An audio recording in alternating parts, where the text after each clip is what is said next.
There is a, try that again. Go on. There is a famous marriage therapist. Oh, I think my battery must be dead. Is that right? All right. You try it out this way. Maybe, sir, you want to go get a battery for me? Let's try this. Sarah, can you hear me now? All right. Yeah. There is a famous marriage counselor named Dr. John Gottman. He says that when he's dealing with a couple who's having problems, he can tell within 5 minutes if the couple is going to get through their problems. 5 minutes. How does he do it? Well, he says he recognizes how they respond to each other and how they are tuned to each other. He says he looks for a couple cues. One is if they pay attention and actually listen to the other person before responding. If their response is conveyed with a directness and respect. And finally, if the underlying interest is for the well-being of the others, or they're just there to put someone down or say you need to blame her or him. But he says if the couples have those things in place, which he can tell right away, they probably have a good chance of overcoming whatever obstacle they think they have, whatever challenge. If they don't have those things, they might be able to make it, but it's going to be a harder struggle. Now, in the gospel we just heard, Jesus does a miracle. He has the man be opened. Now, obviously, that's a physical opening.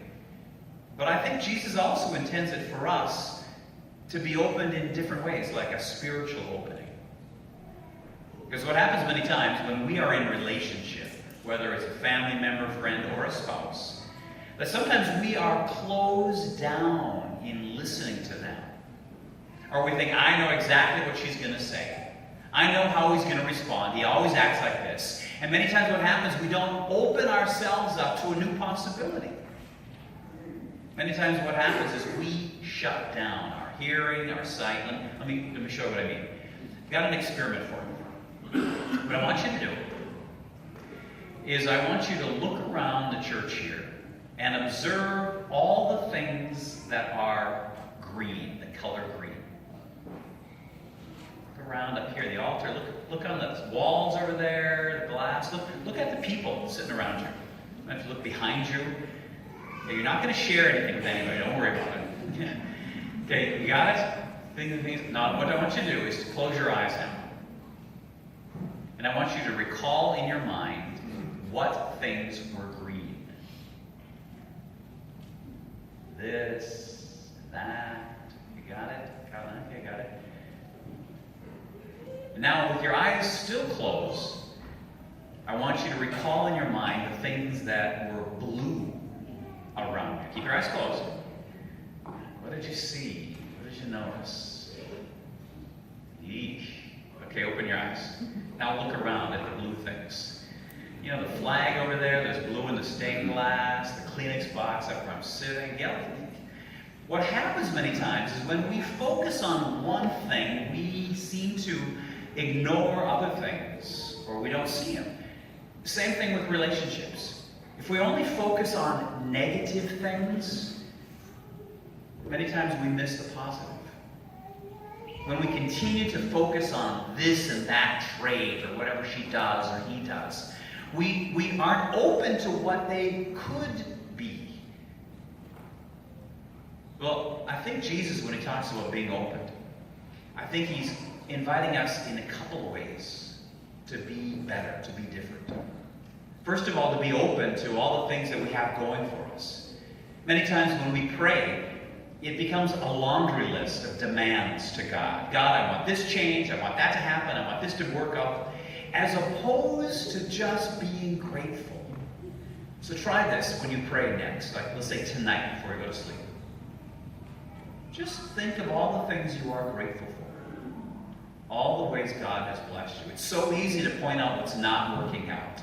And I find if people who are, feel down and out or melancholy, if they would simply start thinking about what is going well, even their attitudes start to change. They don't get so stuck, but they start thinking, wow, I'm open to more of what God has blessed me with. Well, here's another way you can be open, is to start again each day. Now, some of you have started school this past week, and I guarantee you, some of you already have that grumpy attitude. You're like, it's school, the same homework and teachers. And with that attitude, you are going to have a grumpy year, let me tell you. That just happens. But instead, try going through the year, like tomorrow we're at school, and be open to whatever the teacher has. To be open to possibilities of new friends. Sometimes we get stuck, like James said in the second reading, where because of what someone wears, we're not going to associate with them. Because we think this is cool or that's not cool. But the same happens for you adults, where you again go, it's the same old thing at work, it's the same old thing with my family, it's the same old thing with my neighbors, as opposed to each day starting new. To be open to possibilities, especially with your spouse. Not to take them for granted, not to always assume you know what they're going to say or do, but to be surprised. And don't go right away to judging or assuming.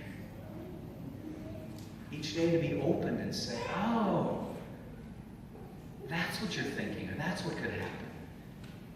It's simple to do, but it involves some work and an attitude.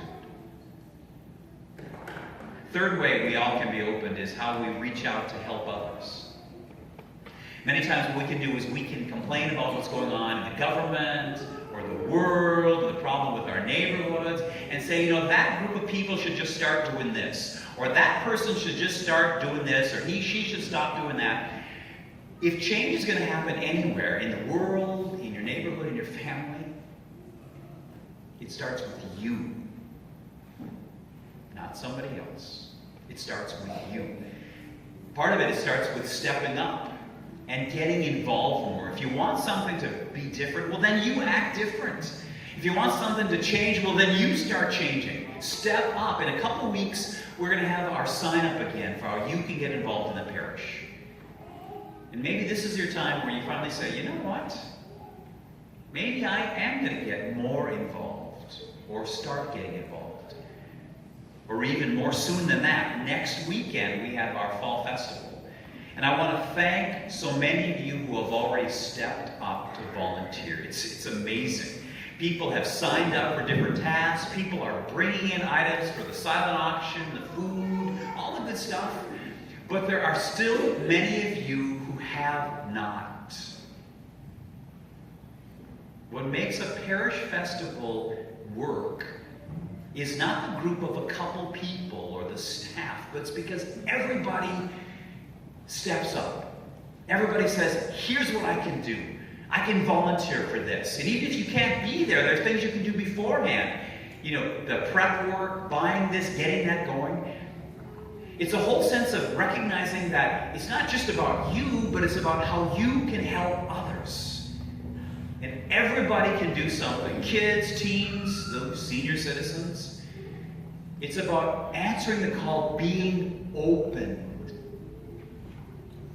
And perhaps it's trying something you've never tried before. You're going to call bingo. You're going to bake a cake. You're going to help with the cleanup. Maybe it's something where you're going to be part of the liturgy, or part of the bake, or the pork chops fry. It's a great day, but it's because people have stepped up. And if you have not yet stepped up, I invite you. This is your chance. You're going to have a sign up right in the back of the church afterwards. Fourth thing, last thing. Be open to God. So many times when we pray, we want things to happen this way. One of the best prayers that I ever learned was I say, God, what do you want for me? Not, God, here's what I want, but God, how do you want me to be? So whatever it is with your work, or you're in school, or your relationships, is to say, God, what do you want? Because I am convinced that God has good things for every one of us. And as you've heard me say before, in the end, everything's going to work out. And if it hasn't worked out yet in your life, that means it's not the end. Be open to what God is nudging you about. Be open how God is inviting you. Not just to stay the way you are. Be different. Be better. Be open.